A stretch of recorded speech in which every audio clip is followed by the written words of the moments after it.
It's playoff time in South Bend as my beloved Notre Dame Fighting Irish are taking on the Indiana Hoosiers in the first ever 12-team college football playoff game and the first ever college football playoff game in a college town and campus. I'm super excited for it. I'm sure everyone is. Even people that aren't Irish or Hoosier fans are excited to see what the first college football playoff game on a college campus will look like. Sure, the crowd's going to be electric there in South Bend, and it's going to be 30 degrees, so not super cold, but there will be a chance of snow, so that'll make it a lot of fun for everyone to watch college football in the winter time. As we're going to be taking a look at the preview, as we're going to be previewing both teams and the keys to victory for the Irish, as well as some portal news, as well as the Irish did get their first transfer portal edition that will play next season for the Fighting Irish. And first off, we're going to be taking a look at Notre Dame's season recap, taking a look at all 12 games the Fighting Irish played. And of course, the big one to start off the season that everyone was looking forward to see Notre Dame go into an SEC hostile environment, Kyle Field, College Station. Mike Elko's first game in charge of the Aggies, and Mike Denbrock's first game back as the offensive coordinator for the Irish. And it was a raucous environment, man. They had power going on as the team was about to enter, as the Aggies were about to enter the field. It was just a really cool scene. But the Notre Dame defense was able to clamp down, even though they did give up a touchdown on a penalty field drive for the defense. There's a lot of stupid penalties. The Irish defense was able to clamp down, and the running game was able to have some explosives. Of course, the explosive Jadarian Price run, and then the explosive Jeremiah Love run at the end to win it for the Irish in College Station, which was Marcus Freeman's first really huge road win as coach at Notre Dame. And the Irish started off as 7, but ended up jumping up to 5. And then it all came crashing down for the Irish, of course, as they lost to the Northern Illinois Huskies. Just Notre Dame, they thought they were on top of the world. They thought they didn't have to really have any real effort and would just be able to toss aside Northern Illinois. But the Huskies honestly kind of control the game there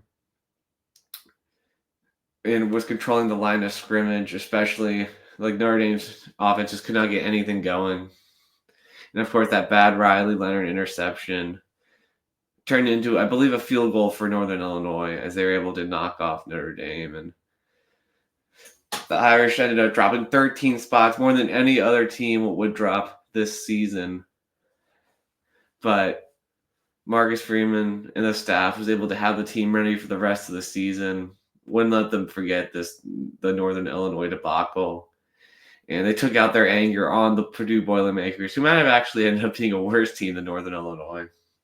But of course, they are in the Big Ten Conference, so the Irish took them a lot more seriously, and ended up giving Purdue their worst ever loss, which was surpassed by their opponent this week in the Indiana Hoosiers, as they were able to destroy Purdue 66-7 at West Lafayette. As no one was really happy about this game because they're like, why couldn't you do this in the Northern Illinois game? That's what everyone was saying. But it was a great performance to watch. As then the Irish didn't have, again, kind of a lackluster performance against Miami of Ohio, and Chuck Martin, the Irish old offensive coordinator, Byron Kelly's first offensive coordinator in South Bend, as he came home to face his old team that he coordinated, the Irish, and ended up being a 28-3 loser in this one,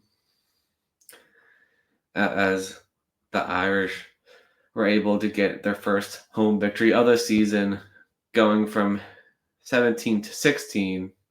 And then, of course, came their first ranked matchup at home this season, and I think only ranked matchup at home, as they took on the Louisville Cardinals. And this was a sloppy game, man. This was a sloppy game. I believe the Irish fumbled the opening kickoff, and then Louisville got a quick score. And then, but I mean, after that, the Irish really controlled the game. Were clearly the better team than Louisville, but the offensive line was still struggling, especially at the end. But luckily, Xavier Watts was able to come up with the big play and the stop. Was able to break up Jack Plummer's pass, the Cal transfer that went to Louisville, who I believe played pretty well against the Irish. Marcus's first season. Yeah, that was the Irish first win that season, I think. Pretty sure about that. As Notre Dame broke up that pass. This was a good, hard-fought win for the Irish. There was a fight at the end, of course. So that was kind of ugly. But definitely showed that Notre Dame can compete with the ranked teams at home. And the Irish jumped up to 11, of course. Took it to Stanford 49-7. Hopefully Stanford can try to get back to what they were under Harbaugh in the first part of David Shaw, but they aren't there right now. So this was an easy 49-7 Notre Dame victory, even though Stanford actually ended up beating Louisville. What an insane game that was. And then the Irish took a trip to Atlanta to play Georgia Tech in the Mercedes-Benz Stadium, the new Georgia Dome, because it has a higher capacity than Bobby Dodd, much higher. And it wasn't totally full, but I do believe it was almost 60,000, which was more than Bobby Dodd's capacity. So it made sense, even though it kind of took away the home field advantage for the Yellow Jackets. Even though Georgia Tech was a bit injured, I believe that Haynes King was out. The Irish completely dominated Georgia Tech, though, in this game, 31-13. Was able to put up, I believe this might have been the most points Georgia Tech has given up this season. I'm going to do a quick check on that. So still an impressive performance by the Irish against the Yellow Jackets, even with all of their injuries, as my computer's being. Just want to do a quick check on that the Irish scored the most points against Georgia Tech this season. No, they believe they tied Syracuse and Louisville actually. So they were part of that group that scored the most against Georgia Tech this season. And then, of course, the Navy game at MetLife. Navy was undefeated at this point, and man, they just kept shooting themselves in the foot. So to make this a pretty easy win for the Irish. And then, of course, Florida State, just absolutely destroying Florida State team that had a disaster of a season, and the Irish showed no mercy to the Seminoles, 52-3. And then the Virginia win, I believe a sleepy second half against a sleepy second or first half against Virginia. I believe that was the fake punt that got called back. That was such a bummer. But the Irish were able to defeat the Who's. Yeah, second half. I was right. Second half on Senior Day. The Irish were able to defeat the Who's pretty easily, 35-14, as Tony Elliott will be on the hot seat next season. And of course, possibly the Irish most impressive win was that Army game at Yankee Stadium, 49-14, completely dominating a team which won the American Athletic Conference this season. And of course, the USC game where the Irish gave up a lot of points, I'll talk about to see if the Irish can bounce back from that performance offensively. But the defense also scored 2 touchdowns to help make up for its shortcomings. The Irish defeated their rival USC on the road to book a home playoff spot. And then we're going to look at the Hoosiers this season. Obviously not the toughest schedule, although Notre Dame schedule wasn't that tough either. Of course, they dominated FIU in Western Illinois, but that game that made people raise their eyebrows. They're like, okay, Indiana's at least going to be a college football playoff team this season, was just their dominant win over the Bruins in the Rose Bowl. Completely coached circles around Deshaun Foster and their staff. And then, of course, they dominated another G5 opponent. I mean, this was a schedule made by Tom Allen, not Kurt Signetti,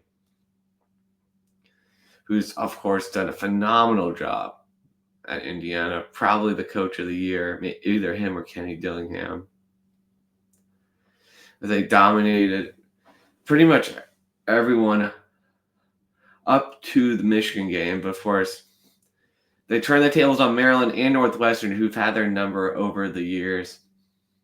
And then the one which made everyone raise their eyebrow, of course, was against Nebraska, a team which probably had more recruiting talent than them by a good bit, but it was just complete domination on the big noon kickoff. Gus and Joel could not believe it that the Hoosiers took it to Nebraska 56-7. Of course, Curtis Rourke did get hurt in that game, and they hosted College Game Day, and they still beat Washington by 14 points, even with Taven Jackson, their backup quarterback. And then, of course, they fell behind Michigan State 10-0. And then they scored the next 47 points to defeat the Spartans in East Lansing. And then that one win where, like, okay, Indiana kind of mismatched a bit against Michigan as they won 20-15. And then, of course, losing to Ohio State. No shame in losing to Ohio State, but those special team blunders just made it impossible for the Hoosiers to come back. They lost 38-15. And then they even surpassed Notre Dame's blowout, went over Purdue, although they did keep their starters in 66-0. As Indiana punched their ticket to the college football playoff. Just what a job by Kurt Signetti, and especially Curtis Rourke, their quarterback. Although I do think he can be got at. So going into the keys of the game, as I made a ton, get after Curtis Rourke. I mean, they got to get pressure on this Curtis Rourke. He's a NFL level passer. Like, this guy will be drafted in the NFL draft at some point, but he's just kind of a statue there in the pocket, kind of like a Jack Cohn, as many Irish fans remember him. He was a good passer, not as good as Curtis Rourke, but the offensive line, of course, that was Jeff Quinn's offensive line. Like, Harry's guys left. It was all Jeff Quinn's offensive line. And they weren't great. They improved at pass blocking as the season went on, but the run blocking wasn't great at all. And the pass blocking at the beginning of the year was not pretty. And then IU's line is big, but not that athletic. Like, they aren't going to be NFL stars, but they might have a couple guys in that offensive line. But just make moves on them. Be quick, make moves on them, get past them. Notre Dame has the talent that should be able to work. Howard Cross and Riley Mills, it's your time. It's your guys' last dance. Make plays on their offensive tackles. Get to the quarterback. And that will be the Irish's easiest path to victory if they're able to do that. And Riley Leonard the passing has improved, but the running should be easy. It should be easy to scramble, make plays against IU. They haven't played a quarterback as fast and as good at running as Riley. So he should be able to cook, have himself a great game. And then, of course, the running backs, Jeremiah Love and Jerry Price, just do what you guys have been doing all year. Have those big plays. I mean, Travion Henderson is good, but I just don't think he's as good as Jay Love and Jadarian Price. They haven't seen him yet. That running back as good as them yet. So they should be able to hopefully have 2 house calls, 2 huge runs during the game. for touchdowns. Hopefully more than that, but 2 at the bare minimum. And then Mitch Jeter, just get the kicking together, man. Like, you're so good at South Carolina. You were so good before that injury. Just hopefully the training staff can get you ready to make some big kicks. And then no 20-yard underthrow by Riley. Just if you're gonna make a deep throw, just don't mess it up, man. Don't mess it up. Like you did against. He had a bad one, of course, against Northern Illinois, and then I remember 2 also. One in Georgia Tech and one against USC that brought them back in the game. Just make good decisions, make good throws. We know you've improved during the season. Please show it in the playoff run. And then Mitchell Evans, of course, he was a preseason All-American, but the injury bugged him again. But he looked great against USC. He was phenomenal. Just their linebackers and safeties, they aren't as big as you. So get Riley to get you the ball, make some plays. And also the other tight ends as well, Reardon and Flanagan. They've been stepping up this season with Mitchell Evans being hurt.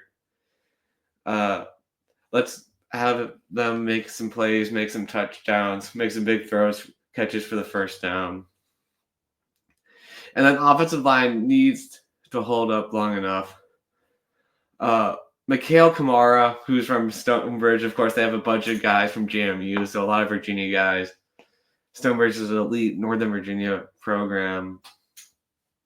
Can't let him take over. Maybe double team him if he's starting to cook a bit. Well, we don't want to get to that point, but don't let this guy take over. And I don't want this guy running. Even though Riley Leonard can make a miss, I just don't want him running at Riley Leonard. I don't want him clogging up the running lanes for Jeremiah Love and Jadarian Price. Obviously, he'll do that a bit, but we don't want him to be a game wrecker and mess up our passing game. And then outside receivers, Jaden Grayhouse, Bo Collins. You're bigger than them guys. Show up, show out, make plays. And then the DBs need to stay strong.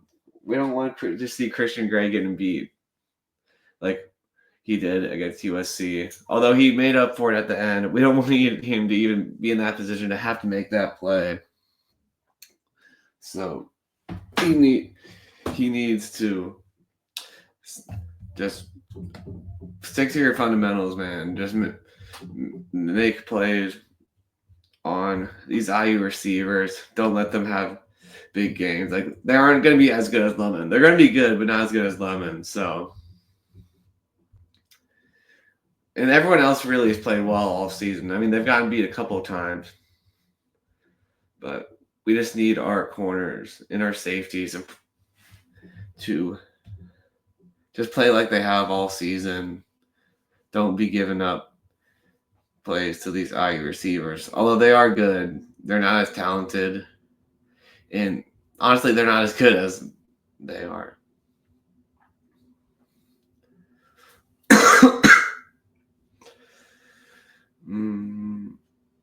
Yeah, I just don't want to be missing Jay and Mickey, man. So, and I don't think they will be. But Christian Gray, I don't want you to end up like Gary Gray, man. Don't want you to end up as the guy that just lost his confidence. But I trust in Mike Miggins. I trust in Al Golden. I trust in this coaching staff to get it done.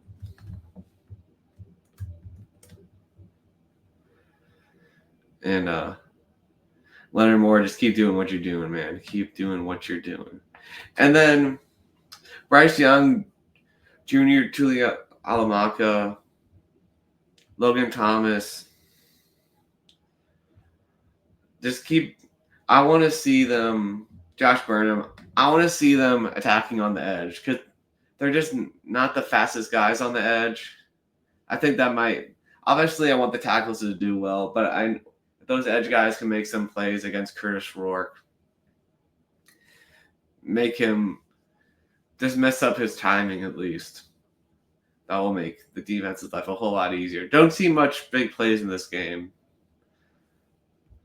Don't see much scoring, in this game for IU.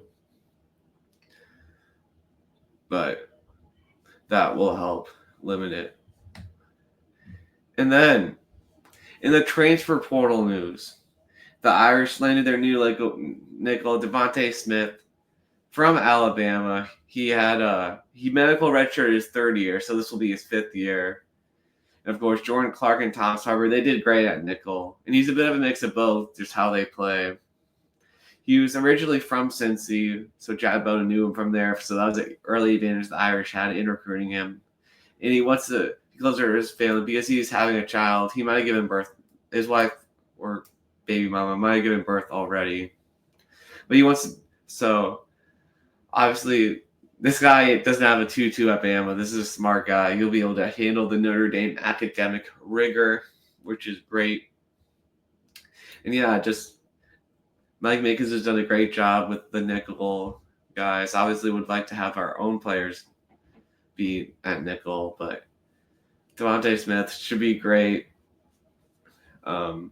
He played pretty well against Georgia, from what Brian Driscoll said. So if he can hold up against them, he'll be able to hold up very well for Notre Dame. And Mike Makins will probably make him even better. So it's a great news that the Irish are already landing some great SEC talent from the portal. And yeah, guys, I'm really excited for this IU game. I'm going to try to come up with more portal and other recruiting news as well. But obviously, most of my focus will be on the playoff in the Irish run. So if you guys enjoy this, please hit the like button and the subscribe button. I'm WillND, and see you guys next time.